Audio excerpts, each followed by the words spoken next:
Okey, apa khabar semua? Saya Cikgu Mia. Hari ini kita tengok bab 2, contoh 8, muka surat 36 dalam buku teks anda.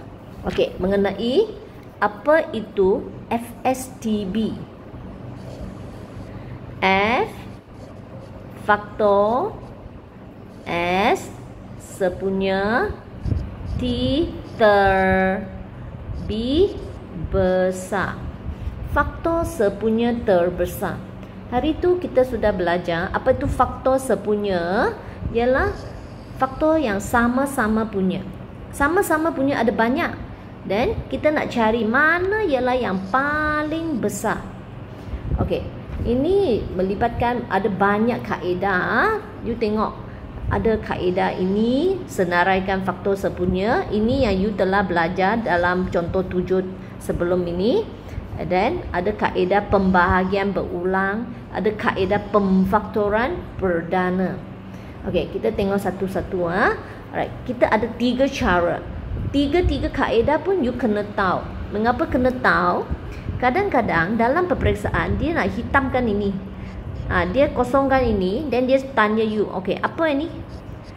So, kalau kamu tak tahu cara ini, anda tidak boleh isi apa nombor di situ. So, suka tak suka, tiga kaedah ini kamu kena kuasai. Okey, soalan peperiksaan boleh tanya. Dia kosongkan ini, dia tanya you apa nombor ini. So, kalau kamu tak tahu cara pembahagian secara berulang, kamu tak boleh isi ini. Begitu juga kaedah pemfaktoran perdana. Dia nak you pakai kaedah ini untuk cari jawapan dan untuk tunjuk bagaimana you dapat jawapan. So, semua kaedah ini kamu kena kuasai. Suka tak suka, kena kuasai. Alright, kita tengok kaedah yang pertama. Kaedah menyenaraikan faktor sepunya, iaitu sama contoh 7 sebelum ini. Untuk 18, kami senaraikan semua itu. 18 boleh dibagi 1, boleh dibagi 2, boleh dibagi 3. Tak boleh bahagi 4 sebab itu 4 tak ada, 5 tak ada. Satu-satu test, kamu tekan kalkulator. Kalau anda guna 18 bahagi 4 dapat pecahan, dapat perpuluhan, itu bukan faktor. Dapat nombor bulat baru dia faktor. So, semua ini faktor bagi 18. Buat untuk 24 juga. Test satu-satu.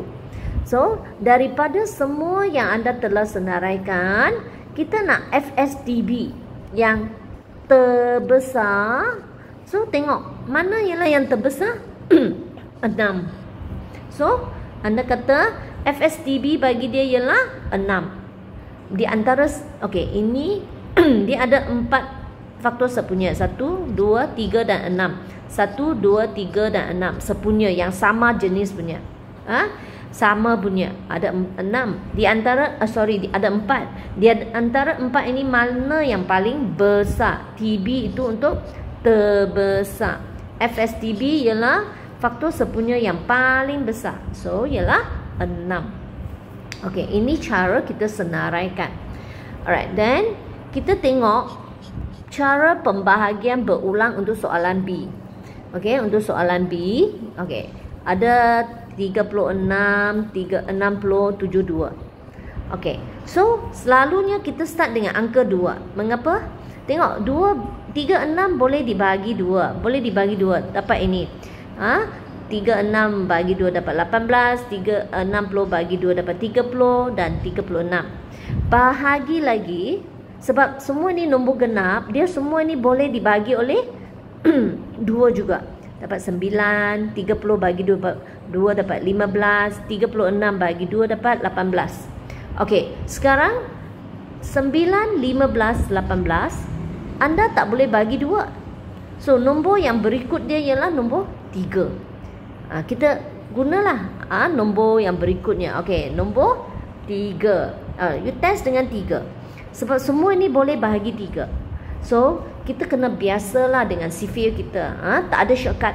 Kalau you sudah biasa, you tengok saja 9, 15, 18. Kamu sudah tahu semua ini ialah boleh dibagi 3. So, 9 bagi 3 dapat 3, bagi 5 dapat 15 bagi 3 dapat 5, 18 bagi 3 dapat 6. Okey, nak teruskan lagi tak? Mengapa tak teruskan lagi? Nak letak 2 kah? Ini tak boleh bagi 2. So, tak boleh letak 2. So, nak letak 3 kah? Nak letak 3 kah? Ini boleh bagi 3. Ini boleh dibagi 3. Ini tak boleh. So, mereka tak ada yang sepunya faktor. 2 tak boleh, 3 tak boleh. So, sudah tak ada faktor yang sepunya. So, you boleh stop. You boleh stop sini. Ini. Okay. Sebab you bahagi nombor yang diberi dengan faktor sepunya secara berturutan.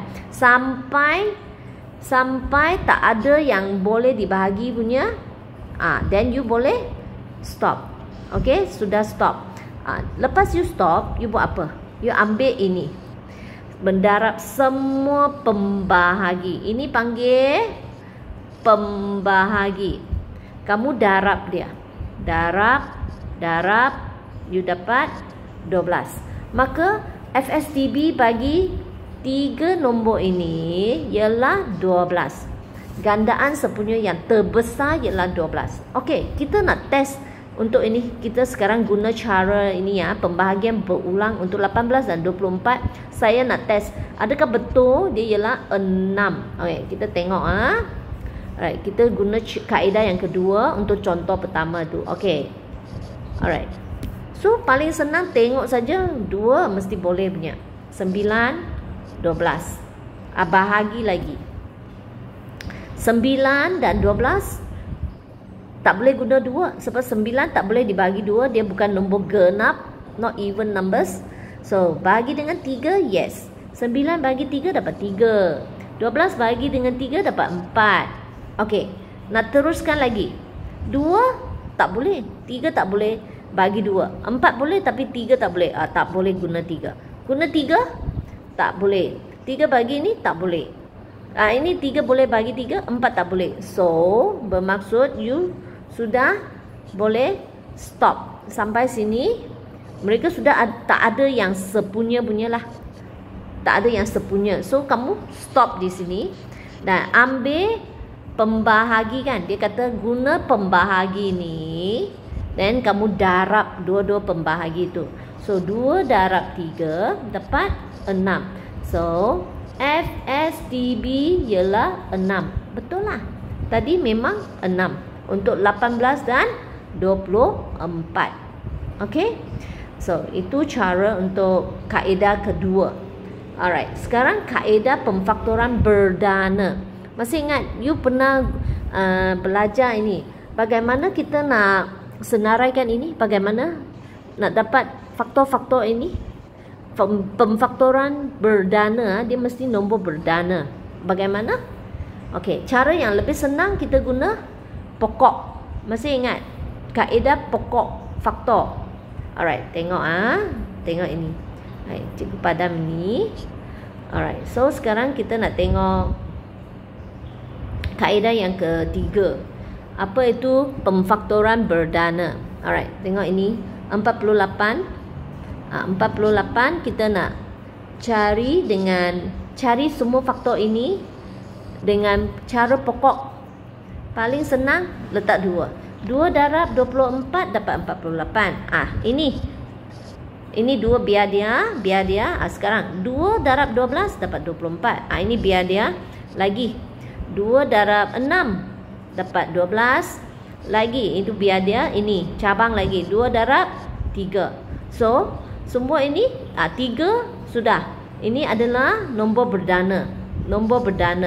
So tengok, itu sebab dia senaraikan ini 2 2 2 2 2 2 3. Dapat inilah.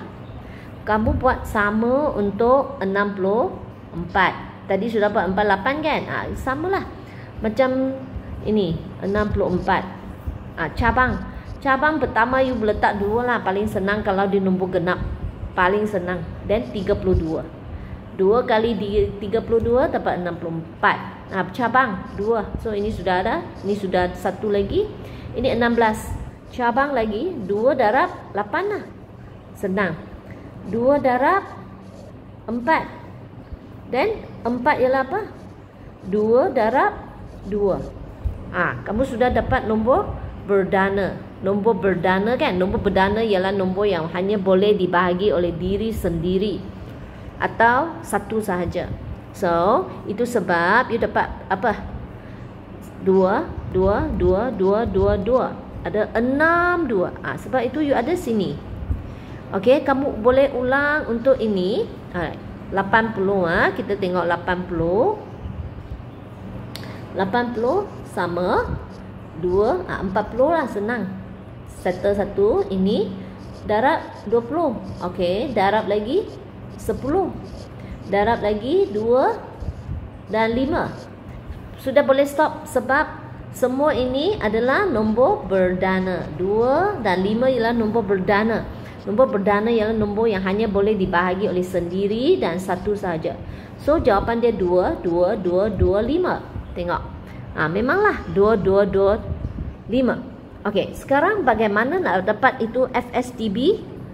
Cari sudah kemudian tentukan FSTB dengan mendarab semua faktor berdana yang sepunya.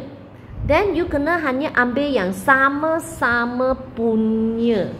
Sama-sama punya. Okey. Mana? Okey, kita tengok sama-sama punya. Semua 2, 2, 2, 2 semua ada. Ini pun semua pun ada. Sama-sama ada punya. Dia pun ada semua ni. Ini ada. 3 tak boleh ambil lah sebab sini tak ada 3. Sini pun tak ada. Ini 2, sini tak ada, ini tak ada. 5 sini tak ada, 5 sini tak ada. So, kamu hanya ambil ini. 2, 2, 2, 2, 2. 4 kali. So, kalau kamu darab 2, darab 2, darab 2, darab 2 dapat 16. Ini 16 ialah FSTB kita. Okay, so ini cara lagi dia panjang sebab dia melibatkan pemfaktoran berdana. You kena cari ini. Kalau nak cari ini, you kena guna cara pokok faktor. Okay, tak ada shortcut. You kena guna faktor pokok, cara pokok untuk cari semua ini. Then baru boleh banding mana yang sama. Ambil yang sama saja, semua itu darab semua yang sama, yang sepunya-punya, baru dapat FSTB. Okay, so semua ini 3 kaedah. Kamu boleh tengok slowly. Kamu kena ingat itu nama juga. Ini apa nama ni? Nanti soalan kata guna kaedah menyenaraikan faktor sepunya. Ini maksud dia. Dia kata selesaikan dengan kaedah pembahagian berulang. Nama itu you kena ingat, kena hafal. Kaedah pemfaktoran berdana, ini nama dia, cara dia. Kalau dia suruh guna ini, you tulis ini pun salah semua. Okay, so nama untuk kaedah pun kena hafal. Okay.